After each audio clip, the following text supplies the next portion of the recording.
Mari Bapak Ibu Saudara kita naikkan pujian ini untuk mendasari kebenaran firman Tuhan yang sama-sama kita akan renungkan sebelum kita nanti akan masuk dalam doa-doa kita.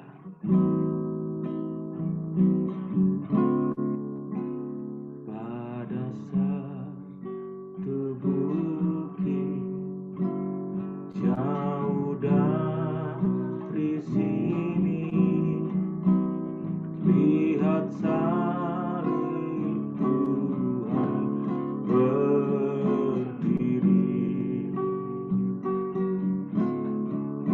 sepotong kayu basah, tanda dosa besar. Di sana Tuhan ku telah mati. Ku datang ke salib itu,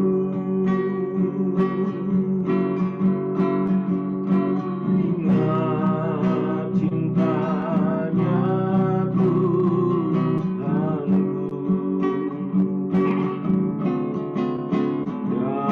Aku jatuh pada kakinya,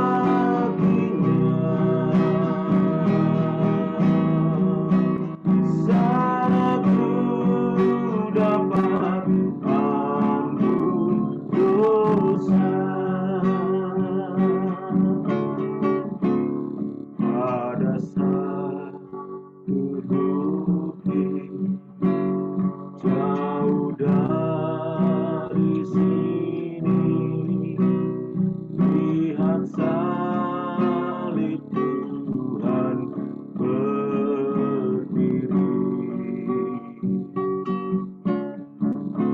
sepotong kayu kasar, tanda dosa besar. Di sana Tuhan ku telah mati.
menebus keyakinan iman kami Tuhan. Di salib itu Engkau sudah buktikan kasih-Mu buat kami Tuhan. Sebab itu ya Tuhan, kami sangat meyakini, mengimani Tuhan. Ketika kami percaya kepadamu, ketika kami terus mengingat salib-Mu Tuhan. Sesungguhnya ada satu kekuatan baru yang terus mengalir dalam kehidupan kami Tuhan. Terima kasih Bapa di surga pagi hari ini Tuhan, urapi hamba-Mu. Dan urapi setiap kami semua yang sebentar kami akan renungkan kebenaran firman-Mu. Bila firman-Mu terus mengingatkan, mengubahkan, dan memulihkan kami. Sebab itu urapi sehingga kami semua boleh menangkap isi hati Tuhan dalam hidup kami. Kami boleh alami kekuatan yang baru. Di dalam nama Tuhan Yesus Kristus. Haleluya. Amin. Puji Tuhan Bapak Ibu Saudara. Saya suka sekali lagu itu Saudara. Waduh, buat saya itu ada sesuatu yang luar biasa ketika saya ingatkan pujian itu. Sebab itu pagi hari ini saya harap saya sangat-sangat merindukan biarlah setiap firman yang sebentar kita akan sama-sama renungkan ini kembali menguatkan kita, mengingatkan kita semuanya dengan sekaligus memberikan satu gairah kepada kita untuk terus memandang kepada salib Kristus. Saja kita buka semua Alkitab kita di dalam Ibrani pasal yang keempat, ayat 14, 15, dan 16. Sekali lagi, Ibrani pasal yang keempat, ayat 14 sampai dengan ayat yang ke-16. Firman Tuhan berkata begini, Bapak Ibu Saudara, karena kita sekarang mempunyai imam besar agung yang telah melintasi semua langit, yaitu Yesus, Anak Allah. Baiklah kita teguh berpegang pada pengakuan iman kita. Sebab imam besar yang kita punya bukanlah imam besar yang tidak dapat turut merasakan kelemahan-kelemahan kita. Sebaliknya sama dengan kita, ia telah dicobai hanya tidak berbuat dosa. Sebab itu, marilah kita dengan penuh keberanian menghampiri tahta kasih karunia. Supaya kita menerima rahmat dan menemukan kasih karunia untuk mendapat pertolongan kita pada waktunya. Bapak Ibu Saudara, dari ayat ini kita tahu bahwa Yesus Kristus Allah kita itu adalah imam besar agung kita. Yesus Kristus Tuhan yang kita sembah, yang sudah menyelamatkan Bapak Ibu Saudara dan saya melalui karyanya di atas kayu salib, adalah imam besar agung kita semuanya.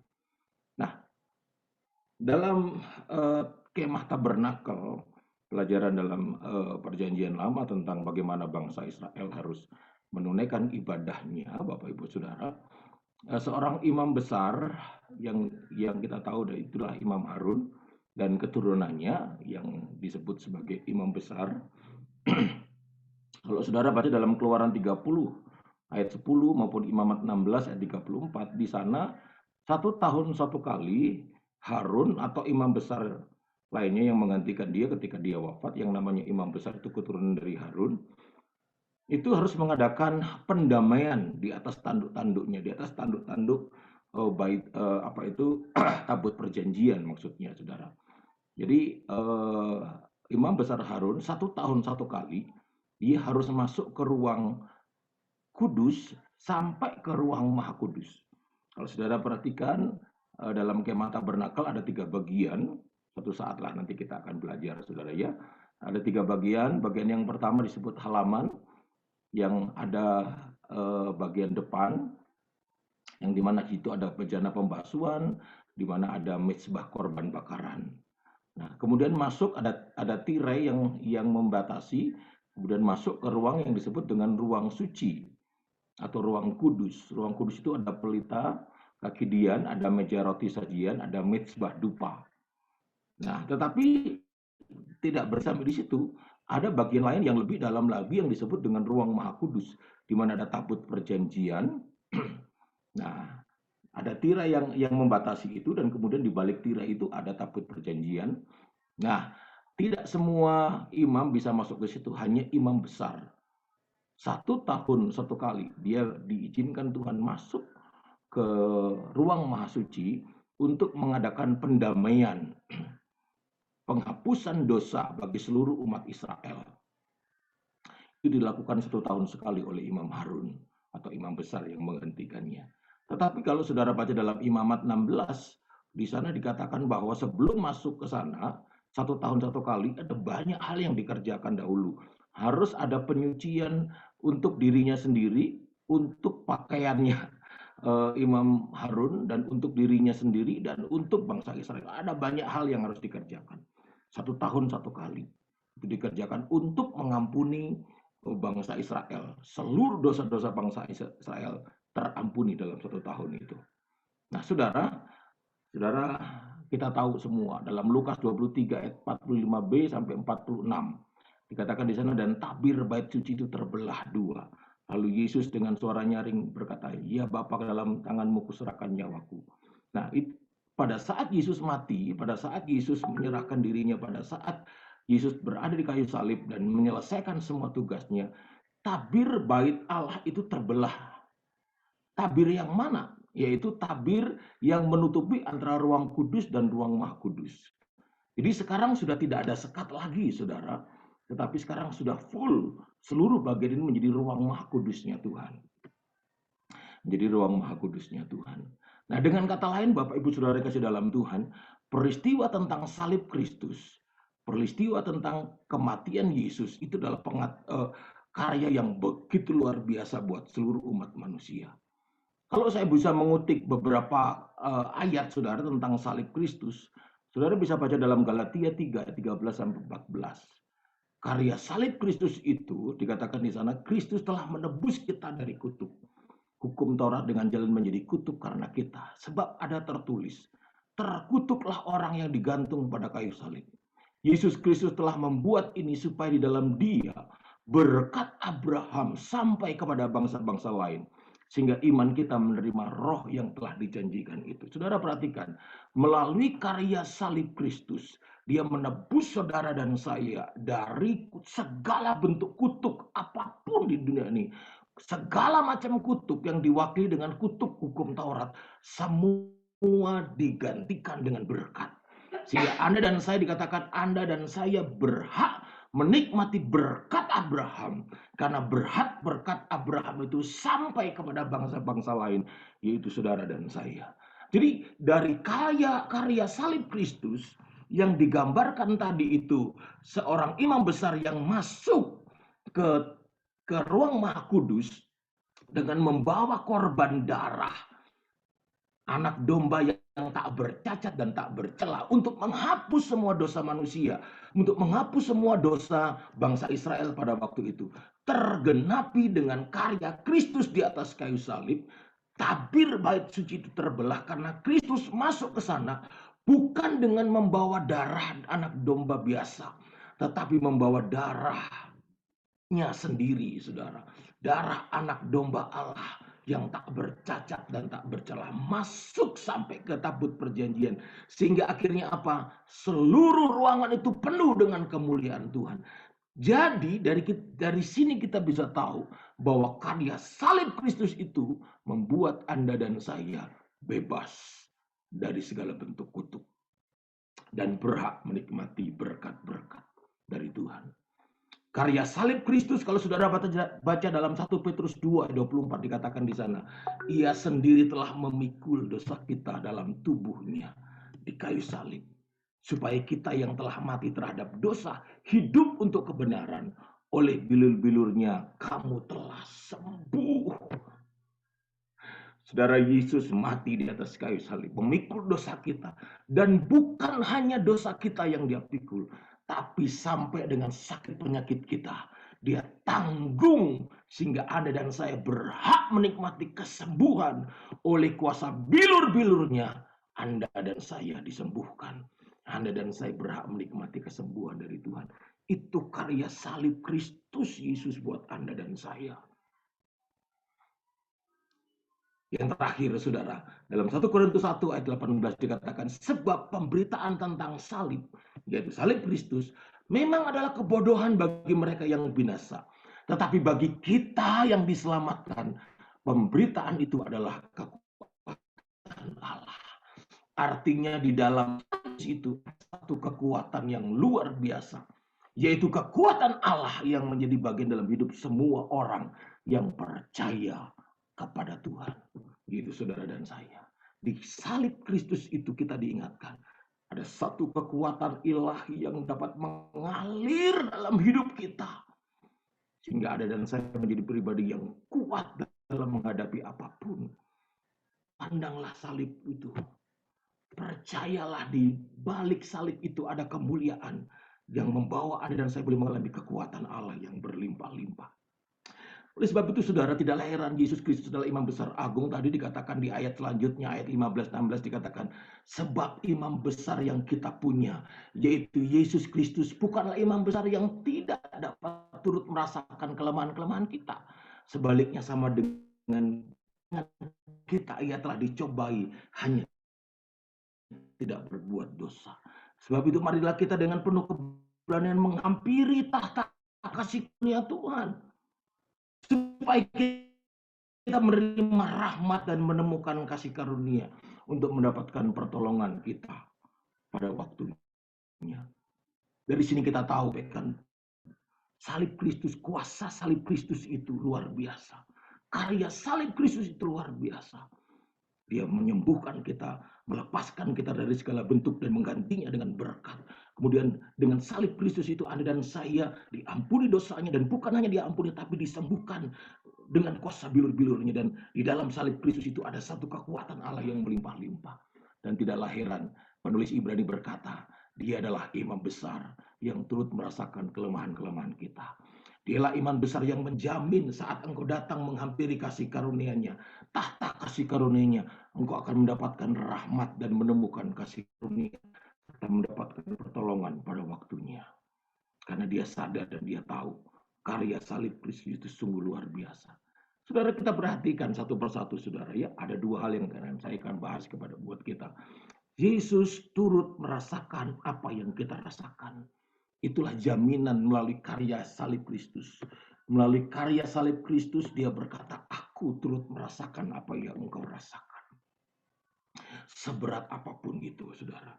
Nah, ini kapan terjadi, saudara? Kalau puncak-puncaknya kapan terjadi? Tidak lain dan tidak bukan saat Yesus ada di Taman Getsemani, kalau saudara perhatikan. Lukas 22 ayat 44 dikatakan, ia sangat ketakutan dan makin bersungguh-sungguh berdoa. Peluhnya menjadi seperti titik-titik darah yang bertetesan ke tanah. Yesus begitu tertekan di Taman Getsemani ketika dia harus menjalani Via Dolorosa. Dia harus menjalani salib itu. Ini bukti kemanusiaan Yesus. Yesus secara manusia biasa, dia pernah merasakan tekanan yang begitu berat. Dia pernah merasakan hampir give up atau menyerah dalam menjalani kehidupan ini. Bahkan mungkin dia juga merasa tidak kuat. Aduh Tuhan, gitu ya. Itu juga bukan yang Anda dan saya seringkali alami dalam hari-hari ini. Itu juga mungkin yang Bapak Ibu Saudara sedang hadapi hari-hari ini. Rasanya tekanan itu begitu berat. Rasanya seperti mau give up saja, menyerah saja. Sudah Tuhan, habisin, sudahlah.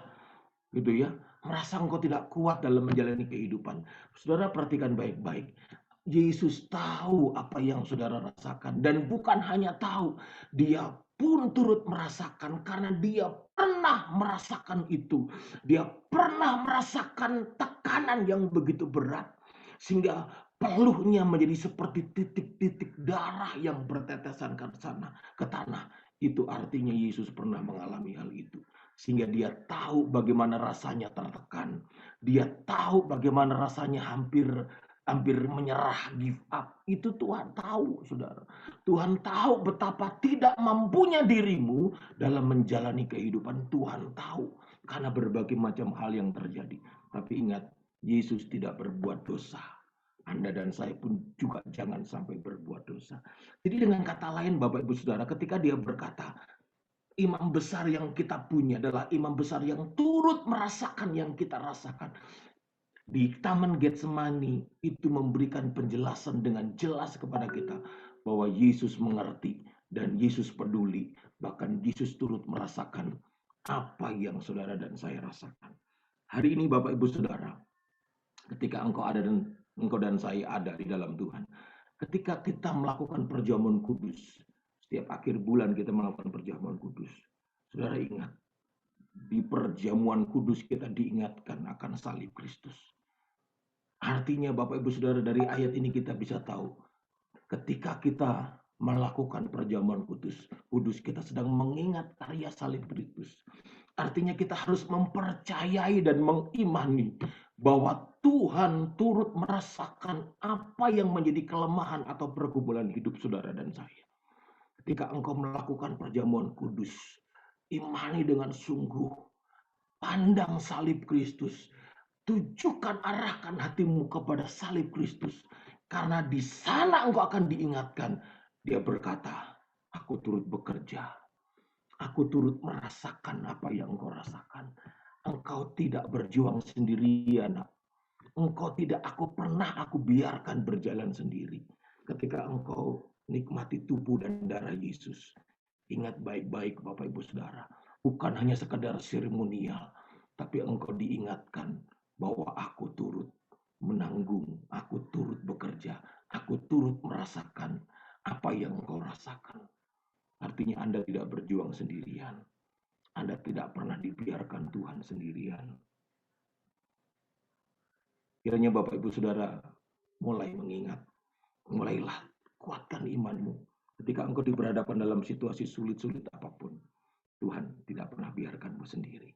Yang kedua dikatakan, sebab itu marilah kita dengan penuh keberanian menghampiri tata kasih karunia, supaya kita menerima rahmat dan menemukan kasih karunia untuk mendapatkan pertolongan pada waktunya. Saudara, diingatkan kepada saudara dan saya, di dalam salib Kristus ada kekuatan Allah. Di dalam salib Kristus ada kekuatan Allah. Melalui salib Kristus itu, Anda dan saya berhak menikmati rahmatnya Tuhan. Berhak menemukan kasih karunia Tuhan. Sehingga engkau dan saya akan mendapatkan pertolongan tepat pada waktunya. Sakitmu akan disembuhkan oleh Tuhan. Oleh kuasa bilur-bilurnya. Pertolongannya dalam kehidupanmu akan nyata. Bahkan yang gak mungkin buatmu menjadi mungkin. Pertolongan tepat pada waktunya. Salib Kristus adalah kekuatan Allah. Oleh bilur-bilurnya kamu telah sembuh. Saudara, saya akhiri dengan satu kesaksian, Bapak Ibu Saudara.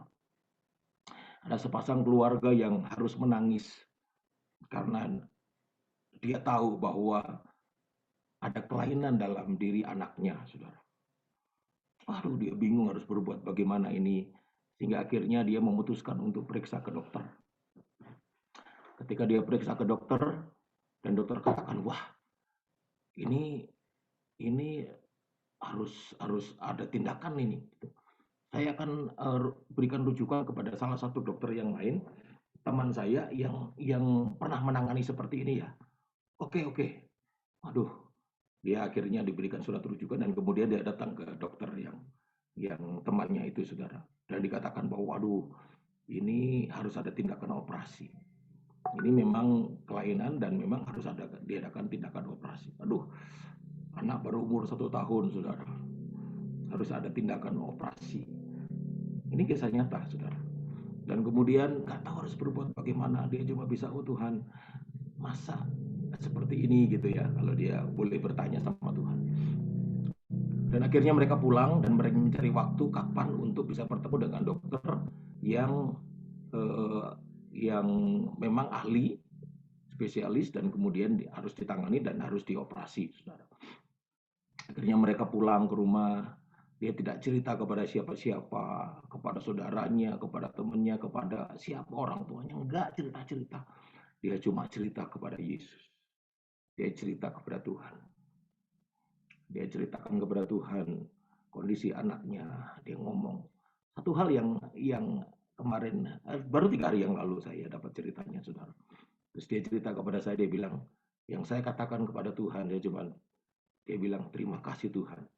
Terima kasih. Melalui karya salibmu, anakku sudah sembuh. Anakku sudah sembuh. Anakku sudah sehat. Terima kasih Tuhan. Dia cuma bisa terima kasih Tuhan. Dan akhirnya Bapak Ibu Saudara, dia janjian dengan dokter itu. Dan akhirnya dikasih ada waktu untuk mereka boleh datang. Dan diadakan tindakan. Sudah janjian, sudah bikin janjian dan lain sebagainya. Sudah telepon, sudah oke. Nah, saudara, kayak besok dia akan bertemu dengan dokter, malam ini kembali dia berdoa kepada Tuhan. Tuhan, terima kasih anakku sudah sehat. Karya salibmu, karya penebusanmu sudah membuat anakku sehat. Oleh bilur-bilurmu anakku sudah sembuh. Dan kemudian malam itu mereka berdoa selesai. Dan keesokan paginya dia lihat anaknya, saudara. Yang siap sorenya akan dibawa ke dokter dan akan diadakan operasi. Ketika dia lihat anaknya, loh, kelainan dalam diri anak itu, saya tidak sebutkan kelainan apa, tetapi kelainannya mengalami perbedaan, saudara. Dan udah normal seperti biasa. Dia sampai bingung ngomong sama suaminya, ya ini kenapa nih kok bisa begini? Ini mah biasa, udah normal nih, berarti ini sudah tidak ada kelainan. Coba kamu telepon, coba kamu foto dan kamu kirim ke dokter. Kirimlah di foto, dikirim. Terus dokternya bilang, ini mah nggak ada kelainan, Bu. Pak, ini mah biasa aja, udah bagus ini mah. Loh kok bisa seperti ini, sebelumnya enggak loh. Saudara, bagi manusia mungkin mustahil, tapi bagi Tuhan tidak ada mustahil. Yang harusnya dioperasi, yang harusnya anak umur 1 tahun itu harus masuk di ruang operasi dan harus dioperasi dan tidak tahu kejadian seperti apa. Tapi dengan percaya akan salib Kristus Yesus oleh bilur-bilurnya, anak itu sudah disembuhkan dan hari ini anak itu sudah sembuh dan tidak perlu operasi dan tidak perlu ada tindakan-tindakan dan sudah normal seperti layaknya manusia, anak-anak seumurnya. Dan dokter katakan ini benar-benar mujizat. Hari ini saya mau katakan kepada Bapak Ibu Saudara, saat Anda dan saya melakukan perjamuan kudus, ingatlah di salib Kristus itu, percayai dan imani bahwa di salib Kristus itu Anda dan saya berhak menikmati kelimpahan rahmat-Nya, berhak menikmati kasih karunia-Nya dan pertolongannya, bahkan mujizat-Nya yang lebih dari apa yang Anda dan saya pikirkan. Mungkin engkau berkata ini nggak mungkin, ini nggak bisa, aku nggak tahu harus berbuat bagaimana. Bahkan mungkin engkau sudah berkata, dokter memvonisku seperti ini dan lain sebagainya. Percayalah, ketika engkau perjamuan kudus, engkau mengingat karya salib Kristus, di situ kau akan lihat ada kelimpahan rahmat, ada kelimpahan kasih karunia, dan ada pertolongan kita tepat pada waktunya. Oleh sebab itu saudara, saya berikan judul firman Tuhan hari ini, biar baiklah kita teguh berpegang pada pengakuan iman kita. Bahwa kita punya imam besar yang turut merasakan apa yang kita rasakan. Bahwa kita punya imam besar yang selalu ada buat kita. Sehingga ketika kita datang kepadanya, menghampiri tata kasih karunia-Nya, di situ ada pertolongan, di situ ada kelimpahan kasih karunia-Nya, di situ ada kelimpahan rahmat-Nya, yang membuat engkau dan saya boleh menikmati pertolongan tepat pada waktunya. Saya tidak tahu apa yang saudara hadapi hari-hari ini. Saya tidak tahu apa yang saudara sedang gumuli hari-hari ini. Bahkan mungkin yang engkau sedang pikirkan hari ini seperti mustahil. Seperti nggak bisa. Kenapa Tuhan seperti ini dan lain sebagainya. Dan engkau sudah hopeless, mungkin merasa bahwa tidak ada harapan. Saudara ingat, di salib Kristus itu, saya sudah mengalami, saudara. Saat saya ambil perjamuan kudus pada saat saya sakit, saya tahu darah Yesus mengalir dalam diri saya. Saya yakin tubuh Yesus bilur-bilurnya menyembuh. Sehingga hari itu saya alami kekuatan baru yang luar biasa. Saat ini juga apapun yang saudara hadapi, apapun yang saudara sedang gumuli hari-hari ini, mungkin engkau sudah give up dan lain sebagainya. Ingat baik-baik, Tuhan turut merasakan apa yang engkau rasakan. Dan Tuhan yang sama, yang adalah Imam Besar Agung, sanggup memberikan kepadamu kelimpahan rahmat dan kasih karunia, sehingga engkau mendapatkan pertolongan pada waktunya. Saya mau ngajak Bapak Ibu Saudara meresponi firman Tuhan hari ini. Siapapun saudara, saya mengingatkan kita, saat engkau masuk perjamuan kudus, itu bukan hal yang biasa. Di situ ada satu kekuatan Allah. Di situ ada satu kuasa Allah yang luar biasa yang Tuhan ingin nyatakan dalam kehidupanmu. Saya ajak Bapak Ibu Saudara meresponi firman Tuhan. Sebelum kita akan masuk dalam doa-doa kita. Apapun yang saudara hadapi, mari angkat tanganmu tinggi-tinggi di hadapan Tuhan. Tuhan ada dan Tuhan mau menjamahmu. Karena di karya salib Kristus itu, Tuhan memberikan satu kenyataan dan satu keyakinan. Dia turut merasakan apa yang saudara dan saya rasakan. Mari angkat tangan tinggi-tinggi di hadapan Tuhan. Hamba-Mu bawa seluruh kami semua umat-umat-Mu yang hadir dalam doa pagi secara virtual pagi hari ini Tuhan. Apapun keadaan yang mereka hadapi hari ini Tuhan, kami diingatkan salib Kristus, karya salib Kristus membuktikan kepada kami bahwa Allah turut merasakan apa yang kami rasakan. Kami tidak dibiarkan berjalan sendiri. Kami tidak dibiarkan Tuhan dalam kondisi kelemahan sendirian. Tapi Tuhan turut merasakan apa yang kami rasakan. Bahkan Engkau berjanji kepada kami Tuhan Yesus. Saat kami datang kepadamu, kami akan mendapatkan kelimpahan kasih karunia dari Tuhan. Mendapatkan rahmat sehingga kami boleh mengalami pertolongan tepat pada waktunya. Mujizat Allah sanggup Tuhan berikan kepada kami. Sebab itu hari ini Tuhan, apapun yang kami hadapi, setiap pergumulan yang Tuhan izinkan kami hadapi, di dalam nama Yesus, di dalam nama Yesus kami mau tetap beriman. Kami mau tetap teguh beriman, memegang pengakuan iman kami kepada Tuhan. Bahwa Allah yang kami sembah, Allah yang turut merasakan apa yang kami rasakan. Bahwa Allah yang kami sembah adalah Allah yang mampu menyatakan kasih dan rahmat-Nya. Sehingga kami mendapatkan pertolongan tepat pada waktunya. Dan hari ini setiap kami yang sedang membutuhkan pertolongan dan mujizat Tuhan, sesungguhnya karya Tuhan sedang terjadi dalam kehidupan kami. Saat kami mau meresponi firman Tuhan. Di dalam nama Yesus. Di dalam nama Yesus. Di dalam nama Yesus. Haleluya.